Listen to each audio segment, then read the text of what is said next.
قسط نمبر 816 حصہ 2 مولانا سلمان صاحب بجنوری کے جدید بیان کا رد، غیر مسنون فتویٰ اور اس کی تباہی، حضرت نانوتی کی وصیتیں، سواد اعظم۔ مفتیان کرام اور علماء اعظام اور خاص کر مولانا سلمان صاحب بجنوری سے ہم پوچھتے ہیں، کیا مفتی ابوالقاسم صاحب مجزلہ نے مذکورہ بالا 7 اصول فتویٰ میں سے کسی ایک پر بھی عمل کیا ہے؟ ہم یقین سے کہتے ہیں کہ مفتی صاحب نے 7 اصولوں میں سے ایک اصول پہ بھی عمل نہیں کیا۔ کیا اس طرح کے غیر درست طریقے پر دیا گیا فتویٰ قابل قبول ہو سکتا ہے؟ یہ تو فتویٰ کم بلکہ ایک جابر کا حکم نامہ ضرور تھا۔ اس طرح کے حکم نامے ظالم اور جابر حکمرانوں کے ایوانوں سے تو صادر ہو سکتے ہیں، لیکن نانوتی اور گنگوہی قدس سرہما کے مادر علمی دارالعلوم دیوبند کے انصاف کدے سے تو ایسے جابرانہ اور صفاقانہ فتوے ہرگز صادر نہیں کیے جا سکتے۔ کیا ہمارے اکابرین دارالعلوم ماضی میں اسی طرح کے فتوے صادر فرمائے ہیں؟ کیا مادر علمی دارالعلوم دیوبند کے فتوے کا یہی معیار ہونا چاہیے؟ کیا اس صادر شدہ فتوے پر مفتیان عالم کی قبولیت کی مہر ثبت کریں گے؟ کیا اس طرح کے فتوے کی تحقیق نہیں ہونی چاہیے؟ بینو اتوجرو۔ فتویٰ دینے کا 11واں اصول اور ادب۔ فتویٰ دینے میں سب سے زیادہ سنگین اور خطرناک پہلو یہ ہے کہ مفتی فتویٰ ایسے ہی دے دے بغیر کسی علم و دلائل کے۔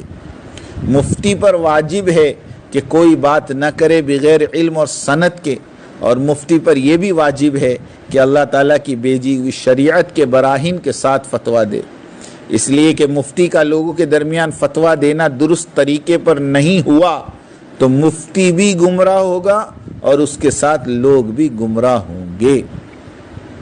فرمایا رسول اللہ صلی اللہ علیہ وسلم نے، یقیناً اللہ تعالیٰ لوگوں کے قلوب سے کھینچ کر علم کو نہیں نکالیں گے مگر علماء کو موت دے دیں گے، یہاں تک کہ ایک علم والا بھی باقی نہیں رہے گا۔ تب لوگ فیصلے کروانے کے لیے سرداران قوم کے پاس جائیں گے، اور وہ سرداران قوم علم سے کورے یعنی جاہل ہوں گے، اور وہ ان مستفتیان کو بغیر علم کے فتویٰ دیں گے، خود بھی گمراہ ہوں گے اور عوام کو بھی گمراہ کریں گے۔ یہ صحیح حدیث ہے۔ فائدہ، اور یہ غیر منصفانہ اور جابرانہ فتویٰ سبب بنے گا عوام میں انتشار کا، گمراہی کا اور فساد کا۔ آج دین ہی نہیں بلکہ زندگی کے ہر شعبے میں یہی فساد پھیلا ہوا ہے۔ ہند اور سندھ نہیں بلکہ سارا عالم اسلامی بھی اس طوفانی بدتمیزی میں گھرا ہوا ہے۔ اس کی واحد وجہ یہ ہے کہ اسلامی عدلیہ آزاد نہیں رہی۔ ہر ذی اثر فرد یا آرگنائزیشن عدلیہ کو خرید لیتی ہے، ہدایہ کے ذریعے، تبرعات کے ذریعے یا اداروں کو فنڈ دے کر۔ مولانا سعد صاحب کے ساتھ دارالعلوم کی اسلامی عدلیہ نے یہی سلوک کیا۔ فتویٰ دیا گیا بغیر دلیل کے، اور صفائی کے لیے موقع بھی نہیں دیا گیا، اور مراجع کی فائل پیش کی گئی تو بغیر دیکھے کہہ دیا گیا کہ ہمیں ان مراجع پر کوئی اعتبار نہیں۔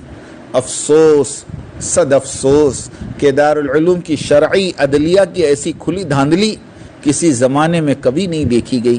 اس طرح کے فیصلے اور حکم نامے تو ظالم اور جابر بادشاہوں کے جرگوں کی طرف سے صادر ہوا کرتے تھے۔ یہی پڑھا گیا ہے کتاب میں۔ ہم نے تفصیل کے ساتھ 18 اصول اور آداب فتویٰ لکھ چکے ہیں۔ اب ہم علماء کرام اور مفتیان اعظام کو گواہ بناتے ہیں اور عرض کرتے ہیں کہ مولانا سعد صاحب پر لگائے گئے فتووں کو ان مذکورہ بالا اصول اور آداب سے ملا کر دیکھیں، اور مفتیان دارالعلوم سے پوچھے کیا واقعی ان اصولوں کے تابع رہ کر فتوے صادر کیے گئے۔ ہم اپنے موقف پر اٹل ہیں اور رہیں گے جب تک کہ دارالعلوم دیوبند اور اس کی فتویٰ کمیٹی کے چیف حضرت مفتی ابوالقاسم نعمانی صاحب تحریراً ہمیں اور ساری تبلیغی عوام کو اصل واقعے سے مطمئن نہ کر دے۔ آخر کیا بات ہوئی کہ ایک معتبر ادارہ دارالعلوم فتویٰ دینے میں اس طرح کی غیر ذمہ دارانہ اور غیر پروفیشنل اور اسلوب فتویٰ کے خلاف کون سی راہ کیوں اختیار کی؟ اب اس غیر مسنون اور غیر ممدوح اور غیر منطقی فتوے کی وجہ سے ساری امت مسلمہ پر جو پریشانی عائد ہوئی ہے، اس کی ذمہ داری کس کے سر ڈالو گے؟ اس کی تدارک کی کیا شکل ہوگی؟ فائدہ: شریعت مطہرہ کے مندرجہ ذیل نکات پر نظر ڈالیے۔ نمبر 1، مفتی ہر بات کو دلیل سے بیان کرے۔ اگر ایسا نہ ہوا تو مفتی بھی گمراہ ہوگا اور مستفتی بھی، اور یقیناً ایسا ہی ہوا۔ اس فتوے کے سبب عوام انتشار اور فساد کا شکار ہوئی۔ نمبر 2، اس طرح کا غیر شرعی فتویٰ اور فیصلہ علم دین کے دنیا سے اٹھ جانے کے مترادف ہوا۔ حضرت امام الکبیر مولانا قاسم صاحب نانوتوی رحمۃ اللہ علیہ کی وصیت۔ دارالعلوم دیوبند کے انتظامی امور سے متعلق مولانا قاسم صاحب نانوتوی رحمۃ اللہ علیہ نے اپنے دست مبارک سے ایک وصیت تحریر فرمائی تھی، جس کا عموماً تذکرہ کیا جاتا رہا ہے کہ دارالعلوم کے خزانے میں یہ تحریر آج بھی محفوظ ہے۔ بدقسمتی سے براہ راست یا کسی اور ذریعے سے یہ تحریر عوام میں نہیں آئی، لیکن بتواتر بزرگوں سے یہ سنا جاتا رہا ہے کہ اس تحریر خاص میں مولانا قاسم صاحب نانوتوی رحمۃ اللہ علیہ نے وصیت نامے کے بطور ان بنیادی باتوں کو قلم بند فرمایا جن پر آپ نے اس دارالعلوم کی بنیاد قائم فرمائی تھی، اور وصیت فرمائی گئی کہ آئندہ جن لوگوں کے ہاتھوں میں دارالعلوم کی نظم و نسق کی باغ آئے وہ ان کلمات کی روح کے ذمہ دار ہوں گے۔ فرمایا ہے کہ اس کا یعنی دارالعلوم کا تعلق عام مسلمانوں سے زائد ہو، تاکہ یہ تعلق خود بخود مسلمانوں میں ایک نظم پیدا کرے جو ان کو اسلام اور مسلمانوں کی اصل شکل پر قائم رکھنے میں معین ہو۔ آگے اسی مقصد کی تفصیل بیان فرماتے ہوئے آخر میں یہ بھی فرمایا کہ دارالعلوم کا مسلمانوں سے جمہوری تعلق ہو جو ایک کو دوسرے کا محتاج بنائے رکھے۔ اس لیے دارالعلوم کے لیے مستقل آمدنی کا کوئی ذریعہ نہ بنے، اس سے بھی منع فرمایا ہے۔ یعنی مالی تعاون کے لائن سے دارالعلوم کا عام مسلمانوں سے احتیاجی رشتہ ہمیشہ قائم رہے۔ حکومت یا کسی رئیس کی دوامی امداد پر مستقل جائیداد کی صورت میں تعاون سے منع فرمایا، تاکہ عام مسلمانوں سے احتیاجی رشتہ دارالعلوم کا باقی رہے۔ حضرت مولانا قاسم صاحب سے بعض سننے والوں نے یہ الفاظ بھی سنے تھے، یعنی فرمایا کرتے تھے دارالعلوم اس وقت تک مستقل رہے گا جب تک اس کی آمدنی غیر مستقل رہے گی۔ جس دن اس کی آمدنی کا ذریعہ مستقل ہو جائے گا اسی وقت دارالعلوم کی بنیاد غیر مستقل ہو جائے گی۔ حضرت شیخ الہند مولانا محمود الحسن صاحب سے بھی اس قسم کے الفاظ منقول ہے کہ اس مدرسے میں یعنی دارالعلوم میں جب تک آمدنی کی کوئی سبیل یقینی نہیں تب تک یہ مدرسہ انشاءاللہ بذریعہ توجہ اللہ چلتا رہے گا، اور اگر کوئی آمدنی ایسی یقینی حاصل ہو گئی یعنی جاگیر، کارخانے، تجارت یا کسی امیر کا وعدہ، تو یوں نظر آتا ہے کہ یہ خوف و رجا اور جو سرمایہ رجوع اللہ ہے ہاتھ سے جاتا رہے گا، اور امداد غیبی موقوف ہو جائے گی، کارکنوں میں باہم جھگڑے پیدا ہو جائیں گے۔ آگے فرماتے ہیں کہ اس طرح عدل و انصاف میں غیر جانبداری اور رجوع اللہ مدرسے کی اصل پونجی اور وجہ تسمیہ ہیں، اسے قائم رکھنے کی کوشش کرتے رہیں۔ صنعت و سیاست اچھی بھلی ضرور ہے، لیکن مذہبیت اس سے بھی اعلیٰ اور ارفع شے ہے۔ تجارت، سیاست، صنعت و حرفت دین کے تابع ہیں، اور دین اور اسلام ان سب پر مقدم ہے۔ دارالعلوم سرمایہ اکابر ہے۔ اس مادر علمی کے دو حصے ہوئے، عقیدوں کی تبدیلی پر نہیں بلکہ دلی حرص اور ہوس، حب جاہ، انانیت کی خباثت کی وجہ سے ہوئے۔ انہی رذیلات کے سبب اس مقدس روحانی درسگاہ کے ٹکڑے ہوئے۔ آج ان بزرگوں کی روحیں تڑپ رہی ہوگی۔ مال جہاں داخل ہو جاتا ہے وہاں روحانیت کو تہس نہس کر کے رکھ دیتا ہے۔ آج جو حالت دارالعلوم کی ہے اس کی وجہ اپنے بڑوں کی نصیحتوں کو پس پشت ڈال دینا ہے۔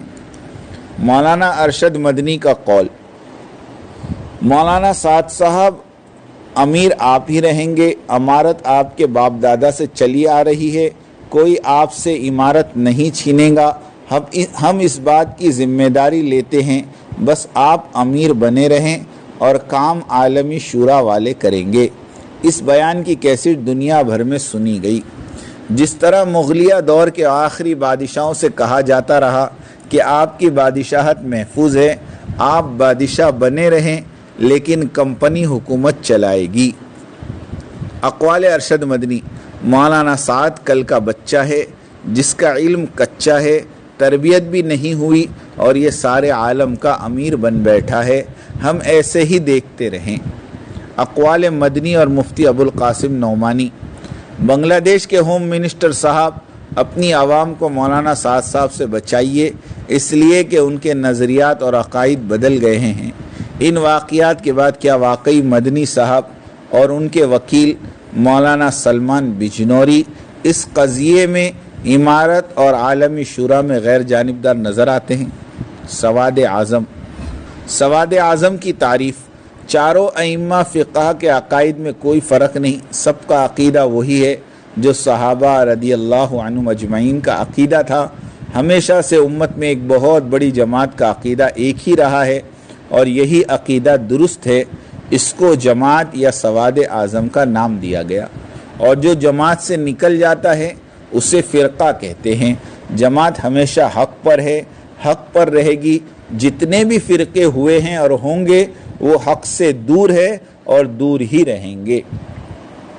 حضرت انس ابن مالک رضی اللہ عنہ روایت کرتے ہیں کہ فرمایا حضور اکرم صلی اللہ علیہ وسلم نے کہ بے شک میری امت کبھی گمراہی پر جمع نہیں ہوگی، بس اگر تم ان میں اختلاف دیکھو تو تم پر لازم ہے کہ سب سے بڑی جماعت کو اختیار کرو۔ فائدہ، شورائیت کے حامی علماء نے سواد اعظم کے معنی علماء کی جماعت کے لیے ہیں، یہاں انہوں نے اعلانیہ طور پر تحریف کی ہے جو سراسر غلط ہے اور صحیح حدیث کے خلاف ہے اور سفید جھوٹ ہے۔ طوطے چشمی، 5 سال سے صرف ایک سوال دارالعلوم دیوبند سے دنیا بھر کے تبلیغی ساتھی کرتے آ رہے ہیں۔ وہ سوال یہ ہے کہ بغیر امیر والی عالمی شورا کی شرعی حیثیت کیا ہے، لیکن آج تک اس کا جواب نہیں دیا گیا، حالانکہ ہمارا یہ سوال بالکل شرعی سوال ہے، انتظامی ہرگز نہیں۔ آپ لوگ گواہ رہیں، ہم مولانا سلمان صاحب بجنوری سے آج یہی سوال پھر سے کرتے ہیں کہ بغیر امیر کی عالمی شورا کی شرعی حیثیت کیا ہے۔ اس کے جواب اور فتوے کے لیے ہم بجنوری صاحب کو 1 ہفتے کا وقت دیتے ہیں۔ سوال نمبر 2، مولانا سلمان صاحب بجنوری سے دوسرا سوال یہ ہے، ما انا علیہ و اصحابی کی روح سے تبلیغ اور تعلیم پر اجرت لینا کیا درست ہے؟ اور اگر درست ہے تو اس کے مراجع بھی پیش کیے جائیں۔ دین اور اسلام کتابی ہے، رواجی نہیں، اس لیے بات مستند ہونی چاہیے۔ مرکز توڑنے آئے تھے مولانا مدنی اور ان کے رفقا، مرکز توڑنے آئے تھے، خود چور چور ہو گئے۔ سچ فرمایا تھا حضرت علی میاں ندوی نے، تم ہر تحریک سے الجھ جاؤ تو کوئی بات نہیں، مگر بھولے سے بھی تبلیغ اور اس کے مرکز سے نہ الجھو۔